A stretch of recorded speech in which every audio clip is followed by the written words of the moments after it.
कृष्णा, राधे राधे सभी को। तो आज हमारा डे 19 यानी डे 19वां दिन। तो चलिए हम अपना श्रीमद् भगवद गीता का सारांश स्टार्ट करते हैं। हरे कृष्णा कृष्णा कृष्णा हरे हरे, हरे राम राम राम हरे हरे। ओम नमः श्री वासुदेवाय नमः। चलिए हम अपना श्रीमद् भगवद गीता का अध्ययन शुरू करते हैं।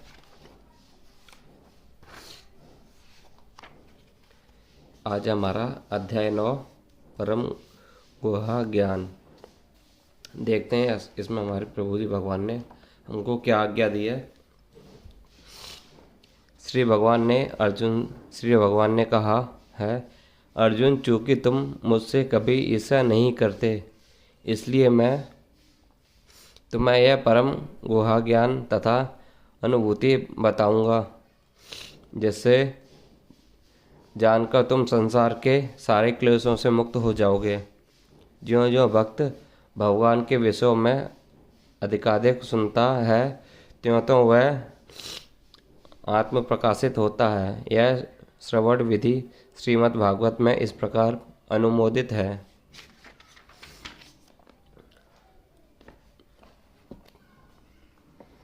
भगवान के संदेश शक्तियों से पूरित होते हैं, जिसकी अनुभूति तभी होती है जब भक्त जन भगवान संबंधी कथाओं की परस्पर चर्चा करते हैं। इन मनोधर्मियों या विद्यालीन विद्वानों के संदिग्ध से नहीं प्राप्त किया जा सकता, क्योंकि यह अनुभूत विज्ञान है। भक्तगण परमेश्वर की सेवा में निरंतर लगे रहते हैं। भगवान उस जीव विशेष की मानसिकता तथा निष्ठा से अवगत कर रहते हैं जो कृष्ण भावना भावित होता है, और उसे ही वे भक्ता के संदित कृष्ण विद्या को समझना की विद्या प्रदान करते हैं। कृष्ण की चर्चा अत्यंत शक्तिशाली है, और वे सौभाग्यवश किसी को ऐसी संगति प्राप्त हो जाए और वह इस ज्ञान को आत्मसात करे, वह आत्म साक्षात्कार की दिशा में अवश्य प्रगति करेगा। कृष्ण अर्जुन को अपनी अलौकिक सेवा में उच्चतम स्तर तक उत्साहित करने के उद्देश्य से इस नवे अध्ययन में उसे परम गुहा बात बताते हैं, जिसे इसके पूर्व उन्होंने अन्य किसी से प्रकट नहीं किया था। भगवत गीता का प्रथम अध्याय शेष ग्रंथ की भूमिका जैसा है। द्वितीय तथा तृतीय अध्याय में जिस आध्यात्मिक ज्ञान का वर्णन हुआ है, वह गुहा कहा गया है। 7वें तथा 8वें अध्याय में जिन विषयों की विवेचना हुई है, वे भक्ति से संबंधित है और कृष्ण भावनामृत पर प्रकाश डालने के कारण गुहास्तर कहे गए हैं। किंतु 9वें अध्याय में तो अनन्य शुद्ध भक्त का ही वर्णन हुआ है। फलस्वरूप यह परम गुहा कहा गया है। जिसे कृष्ण को यह परम गुहा ज्ञान प्राप्त होता है, वह दिव्य पुरुष के अतः इस संसार में रहते हुए भी उसे भौतिक क्लेश नहीं सताते। भक्तिर रसामृत सिंधु में कहा गया है कि जिसमें भगवान की प्रेम भक्ति करने की उत्कृष्ट इच्छा होती है, वह भले ही इस जगत में बद्ध अवस्था में रहता हो, किंतु उसे मुक्त बनाना चाहिए। इसी प्रकार भगवत गीता के 10वें अध्याय में हम देखेंगे कि जो इस प्रकार लगा रहता है, वह मुक्त पुरुष है। इस प्रथम श्लोक का विशिष्ट महत्व है इंद्र ज्ञानम। यह ज्ञान शब्द भक्ति और शुद्ध भक्ति के गोतक है, जो 9 प्रकार की होती है: श्रवण, कीर्ति, स्मरण, पाद सेवन, अर्चन, वंदन, दास्य तथा आत्मसमर्पण। भक्ति इन 9 तत्वों का अध्ययन व अभ्यास करने से मनुष्य आध्यात्मिक चेतना अथवा कृष्ण भावनामृत तक उठ पाता है। इस प्रकार जब मनुष्य का हृदय भौतिक कलमश से शुद्ध हो जाता है तो वह कृष्ण विद्या को समझ सकता है। केवल यह जान लेना कि भौतिक नहीं पर्याप्त नहीं होता। यह तो आत्मानुभूति का शुभारंभ हो सकता है, किंतु उस मनुष्य को शरीर के कार्यों तथा उस भक्त के आध्यात्मिक कार्यों के अंतर को समझना होगा। यह जानता है कि वह शरीर नहीं है। 7वें अध्याय में भगवान की ऐश्वर्यमयी शक्ति, उनकी विभिन्न शक्तियों पर परा तथा अपरा तथा इस भौतिक जगत का वर्णन किया जा चुका है। अब वे 90 अध्याय में भगवान की महिमा का वर्णन किया जाएगा। इस श्लोक का अनसुबे शब्द भी अत्यंत महत्वपूर्ण है। सामान्यतः बड़े से बड़े विद्वान भाष्यकार भी भगवान कृष्ण की ईर्ष्या करते हैं। यहाँ तक कि बहुश्रुति विद्या भी भगवद गीता के विषय में अशुद्ध व्याख्या करते हैं, क्योंकि वे कृष्ण के प्रति ईर्ष्या रखते हैं और उनकी टीकाएं व्यर्थ होती हैं। केवल कृष्ण भक्त द्वारा की गई टीकाएं ही प्रमाणित होती हैं। कोई भी ऐसा व्यक्ति जो कृष्ण के प्रति ईर्ष्यालु है, ना तो वो कृष्ण भगवद गीता के व्याख्या कर सकता है और ना ही पूर्ण ज्ञान प्रदान कर सकता है। जो व्यक्ति कृष्ण को जाने बिना उनके चरित्र की आलोचना करता है वह मूर्ख है। अतः ऐसी टीकाओं से सावधान रहना चाहिए। जो व्यक्ति यह समझते हैं कि कृष्ण के और शुद्ध तथा दिव्य पुरुष हैं, उनके लिए ये अध्याय लाभप्रद होंगे। यह ज्ञान सब विद्याओं का राजा है, जो समस्त रहस्यों में सर्वाधिक गोपनीय है। यह परम शुद्ध है, क्योंकि यह आत्मा की प्रत्यक्ष अनुभूति कराने वाला है। अतः यह धर्म का सिद्धांत के यह अनिवासी है और अत्यंत सुख संपन्न किया जाता है। भगवद गीता का यह अध्याय विद्याओं का राजा है, राजविद्या कहलाता है, क्योंकि यह पूर्ववर्ती व्याख्यांत समस्त सिद्धांतों एवं दर्शनों का सार है। भारत के प्रथम दार्शनिक गौतम, कणाद, कपिल, याज्ञवल्क्य, सारण्य तथा वैश्वानर है। सबसे अंत में व्यासदेव आते हैं, जो देवांत सूत्र में लेखक हैं। अतः दर्शन का दिव्य ज्ञान के क्षेत्र में किसी प्रकार का अभाव नहीं। अब भगवान कहते हैं कि यह 9वां अध्याय ऐसे समस्त ज्ञान का राजा है। यह वेदाध्ययन से प्राप्त ज्ञान एवं विभिन्न दर्शन का सार यह गुहातम है, क्योंकि गुहा का यह दिव्य ज्ञान में आत्मा तथा शरीर के अंतर को जाना जाता है। समस्त गुहा ज्ञान के इस राजविद्या की परम पराकाष्ठा है भक्ति योग। मान्यता लोगों को इस गुहा ज्ञान की शिक्षा नहीं मिलती, उन्हें बाह्य शिक्षा दी जाती है। यहाँ तक सामान्य शिक्षा का संबंध सब उसमें राजनीति, समाजशास्त्र, भौतिकी, रसायन शास्त्र, गणित, ज्योतिर्विज्ञान, इंजीनियरिंग आदि में मनुष्य व्यस्त रहते हैं। वे विश्व भर में ज्ञान के अनेक विभाग हैं और अनेक बड़े विश्वविद्यालय हैं, किंतु दुर्भाग्यवश कोई ऐसा विश्वविद्यालय या शैक्षिक संस्थान नहीं है जहां आत्मविश्वास की शिक्षा दी जाती है। फिर भी आत्मा शरीर का सबसे महत्वपूर्ण अंग है। आत्मा के बिना शरीर महत्वहीन है, तो भी लोग आत्मा की चिंता न करके जीवन की शारीरिक आवश्यकताओं को अधिक महत्व प्रदान करते हैं। भगवद गीता में 2 अध्याय में से ही आत्मा की महत्वता पर बल दिया गया है। प्रारंभ में ही भगवान कहते हैं कि यह शरीर नश्वर है और आत्मा अनश्वर है। अंतर्वन में देह नित्यायुक्ता शरीरम, यही ज्ञान का गुहा अंश है।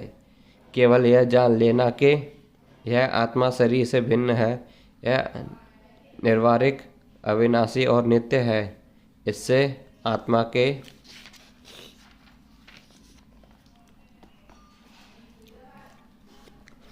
विषय में कोई सकारात्मक सूचना प्राप्त नहीं हो पाती। कभी कभी लोगों को यह भ्रम रहता है कि आत्मा शरीर से भिन्न है, और जब शरीर नहीं रहता तो मनुष्य को शरीर से मुक्ति मिल जाती है, तो आत्मा शून्य में रहता है और निराकार बन जाता है। किंतु वह वास्तविकता नहीं है। जो आत्मा शरीर के भीतर इतना सक्रिय रहता है, वह शरीर से मुक्त होने के बाद इतना निष्क्रिय कैसे हो सकता है? यह सदैव सक्रिय रहता है। यदि यह शाश्वत है तो वह शाश्वत सक्रिय रहता है, और वैकुंठ लोक में इसका कार्यकलाप आध्यात्म ज्ञान के गुहामत अंश के अतः आत्मा के कार्यों को यह समस्त ज्ञान का राजा, समस्त ज्ञान का गुहांतम अंश कहा गया है। यह ज्ञान समस्त कार्यों के शुद्धतम रूप से, जैसा कि वैदिक साहित्य में बताया गया है कि परमाणु में मनुष्य के पाप कर्मों का विश्लेषण किया गया है और दिखाया गया है कि ये पापों के फल हैं। जो लोग सकाम कर्मों में लगे हुए हैं वे पाप कर्मों के विभिन्न रूपों एवं अवस्थाओं में फंसे रहते हैं। उदाहरणार्थ, जब बीज बोया जाता है तो वह तुरंत वृक्ष नहीं तैयार हो जाता है। इसमें कुछ समय लगता है। पहले एक छोटा सा अंकुर रहता है, फिर वह वृक्ष रूप धारण करता है, तब इसमें फूल आते हैं और फल लगते हैं, और तब बीज बोने वाले व्यक्ति फूल तथा फल का उपभोग कर सकते हैं। इसी प्रकार जब कोई मनुष्य पाप कर्म करता है तो बीज की ही भांति इसके भी फल मिलने से समय लगता है। इसमें कई अवस्थाएं होती हैं। भले ही व्यक्ति के पाप कर्मों का उदय होना बंद हो चुका हो, किंतु किए गए पाप कर्म का फल तब भी मिलता रहता है। कुछ पाप कर्म तब भी बीज के रूप में बचे रहते हैं, कुछ फलीभूत हो चुके होते हैं, जिसे हम दुख तथा वेदना के रूप में अनुभव करते हैं। जैसा कि 7वें अध्याय में 28वें श्लोक में बताया गया है, जो व्यक्ति समस्त पाप कर्मों के फल बंधनों का अंत कारणों का भौतिक जगत के द्वंद्वों से मुक्त हो जाता है, वह भगवान कृष्ण की भक्ति में लग जाता है। दूसरे शब्दों में, जो लोग भगवत भक्ति में लगे हैं वे समस्त कर्म फल बंधनों से पहले ही मुक्त हुए रहते हैं। इस कथन की पुष्टि पद्म पुराण में हुई है। जो लोग भगवत भक्ति में रत हैं उनके सारे पाप कर्म चाहे फलीभूत हो चुके हों, सामान्य हो या बीज रूप में, क्रमशः नष्ट हो जाते हैं। अतः भक्ति की शुद्धिकरणी शक्ति अत्यंत प्रबल है और पवित्रतम उत्तरतम अर्थात विशुद्धितम कहलाती है। उत्तम का तात्पर्य दिव्य है। तमस्य का अर्थ यह भौतिक जगत या अंधकार है। जो उत्तम का अर्थ भौतिक कार्यों से परे हुआ। भक्तिमय कार्यों को कभी भी भौतिक नहीं मानना चाहिए। यद्यपि कभी कभी ऐसा प्रतीत होता है कि भक्त भी सामान्य जनों की भांति रत रहते हैं। जो व्यक्ति भक्ति से अवगत होता है वही जान सकता है कि भक्ति में कार्य भौतिक नहीं होता, वे आध्यात्मिक होते हैं और प्रकृति के गुणों से सर्वथा अदूषित होते हैं। कहा जाता है कि भक्ति की संपूर्णता इतनी पूर्ण होती है कि उनके फलों का प्रत्यक्ष अनुभव किया जा सकता है। कि भक्ति की संपन्नता इतनी पूर्ण होती है कि उसके फलों का प्रत्यक्ष अनुभव किया जा सकता है। हमने अनुभव किया है कि जो व्यक्ति कृष्ण के पवित्र नाम हरे कृष्ण कृष्ण कृष्ण हरे हरे, हरे राम राम राम हरे हरे का कीर्तन करता है, उसे जप करते समय कुछ दिव्य आनंद अनुभव होता है। वह तुरंत ही समस्त भौतिक कल्मश से शुद्ध हो जाता है। ऐसा सचमुच दिखाई पड़ता है वही नहीं यदि कोई कृष्ण को श्रवण करने में नहीं अपितु भक्ति कार्यों के संदेशों को प्रचारित करने में भी लगा रहता है या कृष्ण भावनामृत के प्रचार कार्यों में सहायता करता है, तो उसे क्रमशः आध्यात्मिक उन्नति का अनुभव होता है। आध्यात्मिक जीवन की यह प्रगति किसी पूर्व शिक्षा या योग्यता पर निर्भर नहीं करती। यह विधि स्वयं इतनी शुद्ध है कि इसमें लगे रहने से मनुष्य शुद्ध बन जाता है। वेदांत सूत्र में इसका वर्णन प्रकाश्यम कर्म विष्ठानम के साथ के रूप में हुआ है, जिसका अर्थ है भक्ति इतनी समर्थक है कि भक्ति कार्यों में रत होने मात्र के बिना किसी संदेह के प्रकाश प्राप्त हो जाता है। इसका उदाहरण नारद जी के पूर्व जन्मों में देखा जा सकता है। जो पहले दासी के पुत्र थे, वे तो शिक्षित थे, ना ही राजकुल से उत्पन्न हुए थे, किंतु जब उनकी माता भक्तों की सेवा करती रहती थी, नारद भी सेवा करते थे और कभी कभी माता की अनुमति से भक्तों की सेवा स्वयं करते रहते थे। नारद स्वयं कहते हैं, श्रीमद् भगवद गीता के इस श्लोक में नारद जी अपने शिष्यों को व्यासदेव अपने पूर्व जन्म का वर्णन करते हैं। वे कहते हैं कि पूर्व जन्म में बाल्यकाल में वे चातुर्मास में शुद्ध भक्तों भागवतों की सेवा किया करते थे, जिससे उन्हें उनकी संगति प्राप्त हुई है। कभी कभी वे ऋषि अपनी थालियों में उच्छिष्ट भोजन छोड़ देते थे। वह बालक थालियां धोते समय उच्छिष्ट भोजन चखना चाहता था, अतः उसमें उन ऋषियों से अनुमति मांगी और जब उन्होंने अनुमति दे दी तो बालक नारद उस उच्छिष्ट भोजन को खाता था। फलस्वरूप वह अपने समस्त पाप कर्मों से मुक्त हो गया। ज्यों ज्यों वह उच्छिष्ट खाता रहा, त्यों त्यों वह ऋषियों का सामान शुद्ध हृदय बनता गया। चूँकि वह महाभारत भगवान की भक्ति का आस्वाद श्रवण तथा कीर्तन द्वारा करते, अतः नारद ने भी क्रमशः वैसी रुचि विकसित कर ली। नारद आगे कहते हैं,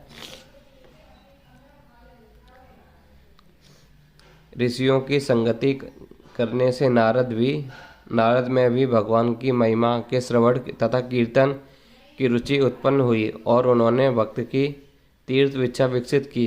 अतः जैसा कि वेदांत सूत्र में कहा गया है, प्रकाशमय कर्म मान्य सात्य जो भगवत भक्ति के कार्यों में केवल लगा रहता है, उसे स्वतः सारी अनुभूति हो जाती है और वह सब समझने लगता है।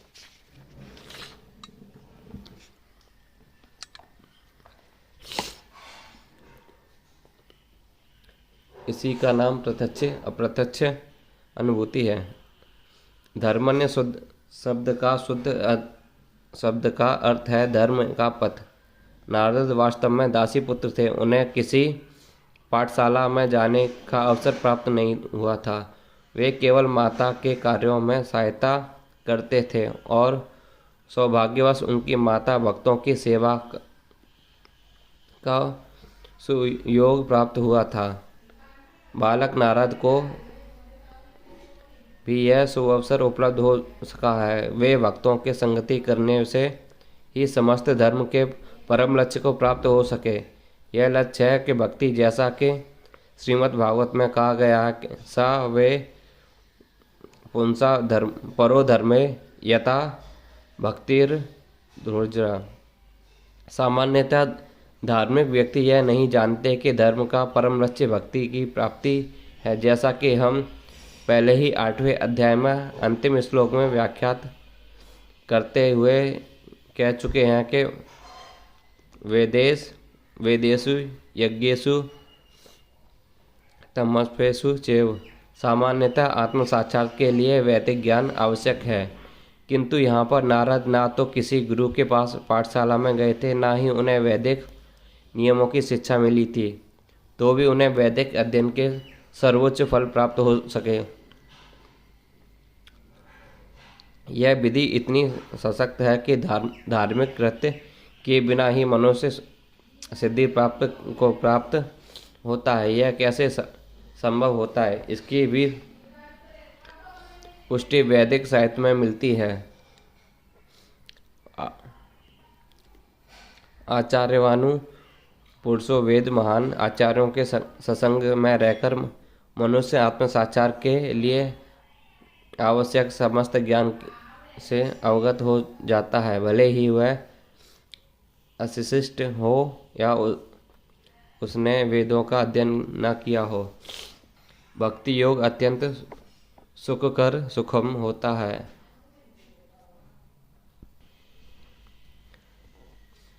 ऐसा क्यों? क्योंकि भक्ति में श्रवण कीर्तन विष्णु रहता है, जिससे मनुष्य भगवान की महिमा के कीर्तन को सुन सकता है या प्रामाणिक आचार्यों द्वारा दिए गए दिव्य ज्ञान के दार्शनिक भाषण सुन सकता है।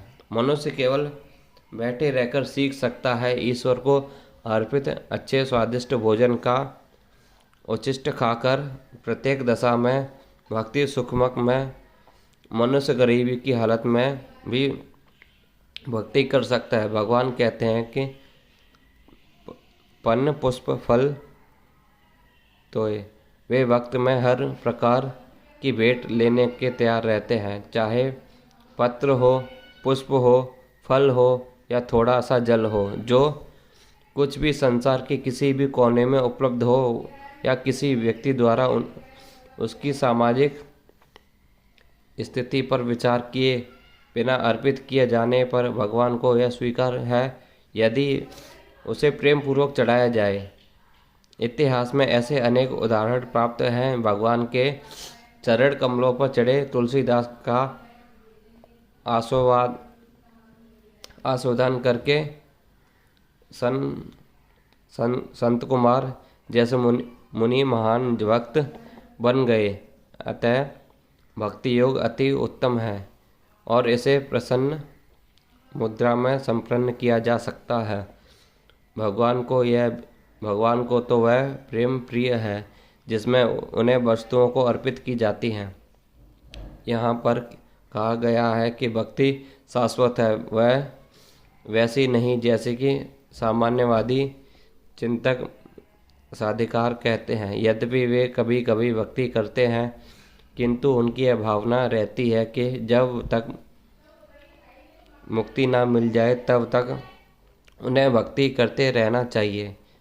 किंतु अतः में अंत में जब वे मुक्त हो जाएंगे तो ईश्वर से उनका तादात्म्य हो जाएगा। इस प्रकार की अस्थायी सीमितें सर्वथा भक्ति शुद्ध भक्ति नहीं मानी जा सकती। वास्तविक भक्ति तो मुक्ति के बाद भी बनी रहती है। जब भक्त भगवत धाम को जाता है तो वहाँ भी वह भगवान की सेवा में रत हो जाता है। वह भगवान से तदाकर नहीं होना चाहता।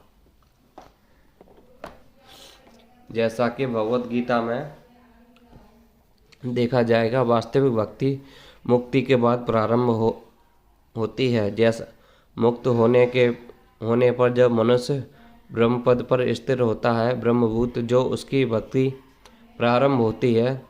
सम सर्वेषु भूतेषु मदभूते लभते पराम। कोई भी मनुष्य कर्मयोग, ज्ञान योग, अष्टयोग या अन्य योग करके भगवान को नहीं समझ सकता। इन योग विधियों से प्रारंभ की दिशा में किंचित प्रगति हो सकती है, किंतु भक्ति अवस्था को प्राप्त हुए बिना कोई भगवान को समझ नहीं पाता। श्रीमद् भागवत में इसकी पुष्टि भी हुई है। जब मनुष्य भक्ति योग संपन्न करके विशेष रूप से किसी महात्मा से श्रीमद् भागवत या भगवत गीता सुनकर शुद्ध हो जाता है, तो वह कृष्ण विद्या या तत्व ज्ञान को समझ सकता है एवं संभु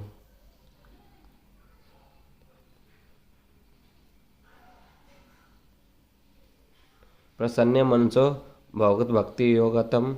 जब मनुष्य का हृदय समस्त व्यर्थ की बातों से रहित हो जाता है, तो वह समझ सकता है कि ईश्वर क्या है। इस प्रकार भक्ति योग या कृष्ण भावनामृत समस्त विद्याओं का राजा और समस्त गुहावान का राजा है। यह धर्म की शुद्धतम रूप है और इसे बिना कठिनाई के सुखपूर्वक संपन्न किया जा सकता है। अतः मनुष्य को चाहिए कि इसे ग्रहण करे।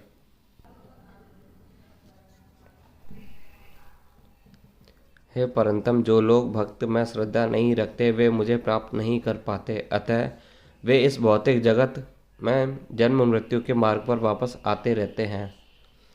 श्रद्धा विहीन के लिए भक्ति योग पाना कठिन है, यही इस श्लोक का तात्पर्य है।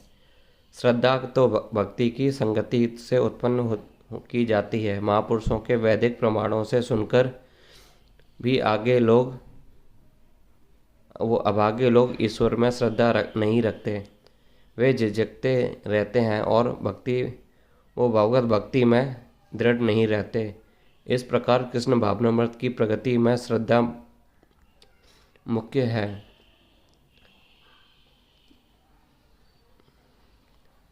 चैतन्य चरितामृत में कहा गया है कि श्रद्धा तो यह पूर्ण विश्वास है कि परमेश्वर श्री कृष्ण की ही सेवा द्वारा सारी सिद्धि प्राप्त की जा सकती है। वही वास्तविक श्रद्धा है। श्रीमद् भागवत में कहा गया है, वृक्ष की जड़ को खींचने से उसकी डालें, टहनियाँ तथा पत्तियाँ तुष्ट हो जाती हैं और आमाशय को भोजन प्रदान करने से शरीर की सारी इंद्रियां तृप्त होती हैं। इसी तरह भगवान की दिव्य सेवा करने से सारे देवता तथा अन्य समस्त जीवों स्वतः प्रसन्न होते हैं। अतः गीता पढ़ने के बाद मनुष्य को चाहिए कि वह गीता के इस प्रकार को प्राप्त हो। मनुष्य को अन्य सारे कार्य छोड़कर भगवान की सेवा करनी चाहिए। यदि वह इस जीवन दर्शन से विश्वास हो जाता है तो वह यही श्रद्धा है।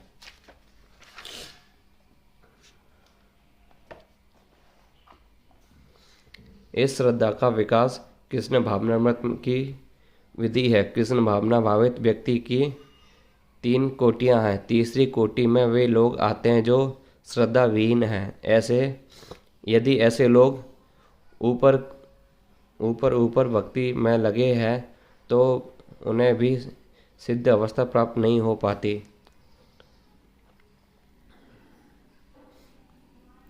संभावना यही है कि वे लोग कुछ काल के बाद नीचे गिर जाते हैं। वे लोग ही भक्ति में लगे हैं, किंतु वे पूर्ण विश्वास तथा श्रद्धा के अभाव कृष्ण भावनामृत में उनका लगा रह पाना कठिन है। अपने प्रचार कार्यों के दौरान हमें इसका अत्यंत प्रत्यक्ष अनुभव है कि कुछ लोग आते हैं और किन्हीं उपदेशों से कृष्ण भावनामृत को ग्रहण करते हैं, किंतु जैसे कि उनकी आर्थिक दशा कुछ सुधर जाती है तो वे इस विधि को त्याग पुनः पुराने डर्रे पर लग जाते हैं। कृष्ण भावनामृत केवल श्रद्धा के ही द्वारा प्रगट की जा सकती है। जहाँ तक श्रद्धा की बात है तो व्यक्ति भक्ति साहित्य से निपुण है और जिसमें दृढ़ दृष्टा की अवस्था प्राप्त कर ली, वह कृष्ण भावनामृत का प्रथम कोटि का व्यक्ति कहलाता है। दूसरे कोटि में वे व्यक्ति आते हैं जिन्हें भक्ति शास्त्रों का ज्ञान नहीं है, किंतु स्वतः उनकी दृढ़ श्रद्धा में उनकी कृष्ण भक्ति सर्वश्रेष्ठ मार्ग है, अतः वे इसे ग्रहण करते हैं। इस प्रकार वे तृतीय कोटि में उन लोगों को श्रेष्ठ है जिन्हें ना तो शास्त्रों का पूर्ण ज्ञान है और ना ही श्रद्धा है, अपितु संगति तथा सरलता के द्वारा वे उसका पालन करते हैं। यद्यपि तृतीय कोटि के व्यक्ति कृष्ण भावनामृत से चुष्ट हो जा सकते हैं, किंतु द्वितीय कोटि के व्यक्ति चुष्ट नहीं होते। प्रथम कोटि के लोगों की तो चुष्ट होने की प्रश्न ही नहीं उठता। प्रथम कोटि के व्यक्ति निश्चित रूप से प्रगति करके अन्य में अभीष्ट फल प्राप्त करते हैं। तृतीय कोटि के व्यक्ति यह श्रद्धा होती तो कृष्ण की भक्ति उत्तम होती, किंतु भागवत तथा गीता जैसे शास्त्रों से जो उसे कृष्ण को पर्याप्त ज्ञान प्राप्त नहीं हो पाता। कभी कभी इस तृतीय कोटि के व्यक्तियों की प्रवृत्ति कर्मयोग तथा ज्ञान योग की ओर रहती है और कभी कभी वे विचलित होते रहते हैं, किंतु जो ही उनसे ज्ञान तथा कर्मयोग का संदूषण निकल जाता है, वे कृष्ण भावनामृत की द्वितीय कोटि या प्रथम कोटि में प्रविष्ट होते हैं। कृष्ण के प्रति श्रद्धा भी 3 अवस्थाओं में विभाजित है और श्रीमद् भागवत में इसका वर्णन भगवान के 11वें स्कंद में प्रथम, द्वितीय तथा तृतीय कोटि की अस्तिकता का भी वर्णन हुआ है। जो लोग कृष्ण के विषय में तथा भक्ति की श्रेष्ठता को सुनकर श्रद्धा नहीं रखते, वे और यह सोचते हैं कि यह मात्र प्रशंसा है, उन्हें यह मार्ग अत्यधिक कठिन जान पड़ता है। भले ही वह ऊपर से भक्ति में रत क्यों न हो, उन्हें सिद्धि प्राप्त होने की बहुत कम आशा है। इस प्रकार भक्ति करने के लिए श्रद्धा परावश्यक है। जय श्री कृष्णा, राधे राधे सभी को। तो आज हम इसका यहीं पे विश्राम देंगे। हरे कृष्णा हरे राम, हरे कृष्णा कृष्णा कृष्णा हरे हरे, हरे राम राम राम हरे हरे। सभी लोग इसी कृष्ण जी के अपने से भगवान का नाम जप करते रहिए। चलिए हम इसका कल से प्रारंभ करेंगे।